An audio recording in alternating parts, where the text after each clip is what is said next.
கர்த்தருடைய நாமத்துக்கு மகிமையுண்டாவதாக. இன்றைய வார்த்தை நீதிமொழிகள் 10:22.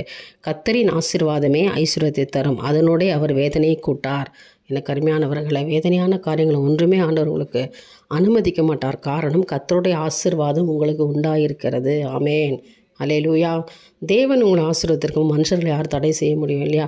கர்த்தர் சொல்கிறாரு, கர்த்தருடைய ஆசீர்வாதத்தை, என்னுடைய ஆசீர்வாதத்தை நான் உனக்கு கொடுத்துருக்கிற மகளே, அது ஐஸ்வர்யத்தை கொண்டு வரும். அது மிகப்பெரிய ஆசீர்வாதமான ஒரு சூழ்நிலையை உங்களுக்கு மாற்றி கொடுக்கும். ஏனென்றால் கர்த்தருடைய கரம் உங்கள் மேல் நீட்டப்பட்டிருக்கிறது.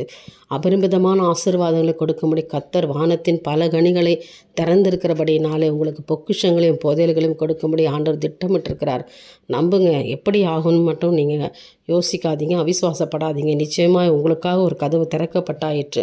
அவருடைய ஆசீர்வாதம் ஐஸ்வர்யத்தை கொண்டு வரும், அதனுடைய வேதனை கூட்ட மாட்டார்.